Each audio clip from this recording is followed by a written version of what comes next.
Well, good morning everybody. It's Hot Tip Friday.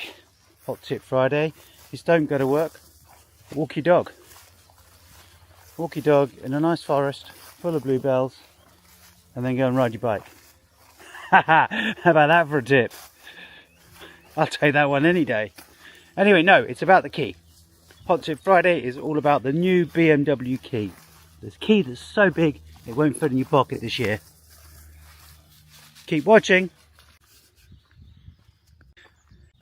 Hi guys, hi girls. Yes, girls ride bikes. Right, it's Hot Tip Friday. Hot Tip Friday is controversial. This baby, the BMW Wonder Key. Recognize it? Everyone's complaining it's not working. Well, it isn't working as you think it should. So my key, I complained, wasn't working. Went into the dealer, came back. Yes, it's working, nothing wrong with it. Got it home. No, it's not working. What's wrong with you? Okay, so after that, they do a bit of digging and they find out that the key's got a new security device on it. So what the key does now is it doesn't constantly emit an electronic signal. It goes to sleep. So it's not a keyless key, it's a theftless key. Yes, theftless. Obviously, everyone's aware in the UK we've got issues with Range Rovers that can't be insured in London because of their keys, because people are scanning their keys from their front doors and stealing their Range Rover. BMW are ahead of the game. They've changed the key so it goes to sleep. It doesn't constantly emit an electronic signal for said scumbag to come to your door with an aerial, scan your key and nick your bike.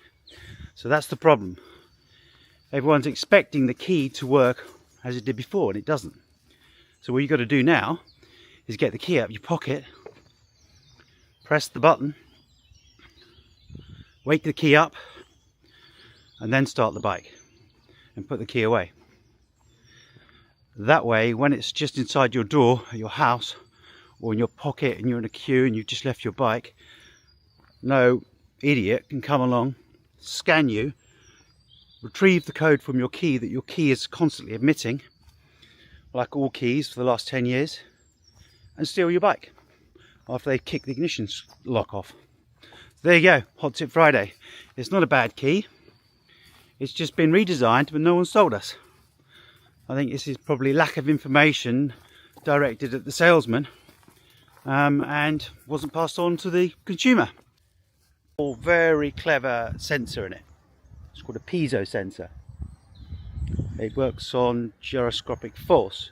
It's not like the old sensor where it worked on a pendulum with almost like a rheostat on it. Works on gyroscopic force, a bit like my super clever lawnmower here that's decided that it doesn't like the angle it's at and it won't work, which is great. So come on, mower, move. So it's got this tiny sensor in it, and basically what it does is it times out. The sensor's got tiny little crystals in it and it detects the most minutest movement. So if the key's in your pocket, don't bother getting out. If you press the button on the bike and it doesn't start, shake your pocket. That will activate the crystals, which will send a small amount of voltage to a chip to say, hello, I'm awake, and the bike will start. We discovered this yesterday. Well, I say we, Richard discovered it yesterday, which we're going to demonstrate now by leaving the key on the seat for 5 minutes and watching the key time out. He had me going backwards and forwards to the workshop yesterday in the evening to confirm this, and he's actually right. Bang on again, Richard, head of reading the manual. But this isn't in the manual, by the way. This is not in the manual. So it's just information gathered by research by Richard, and frustration by me. So have a look at the little video. You'll understand it a bit more when you see how we're going to explain it next. It literally is the most minutest movement. So what I do is I'm really lax with my security. I've got a container, I've got a smoke cloak in there, I've got an alarm in there, and if anybody breaks in there, I'll be shooting out of the bedroom window in no time. So I keep my key inside my cubby hole with my bike locked in the container. not a problem for me. So what I do is I come back to the bike and I go to start it with the key in the cubby hole. It won't start. Why? Key's gone to sleep. So what I do is get the key out in frustration and then it starts. So I think there's something wrong with the key. Well, there isn't.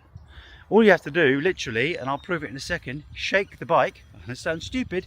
Shake the bike and it will come alive. So if it's in your pocket, shake your pocket and it will come alive. And it's really good. It's, as I explained earlier, it's to stop said scumbag coming to your door with an aerial and scanning your key, or even watching you in the street, lock your bike up, walk past you, scan you, and bingo.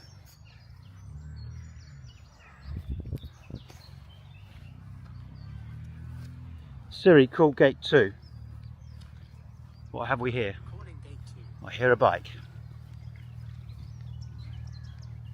Sounds like a 1200. Or is it 1250?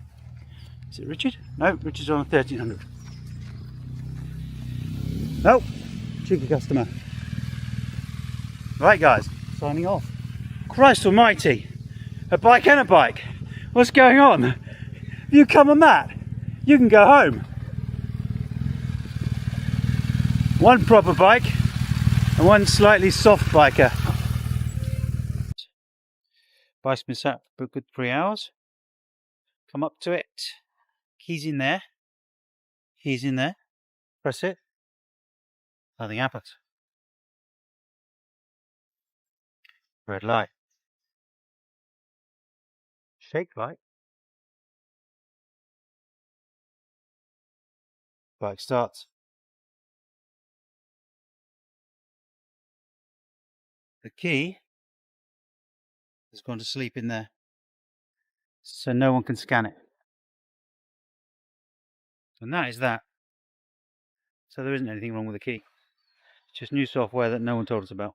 Quick disclaimer, I'm not advocating you leave your key in your cubby hole on your 1300. I do it because my bike's locked in a container. Don't do it.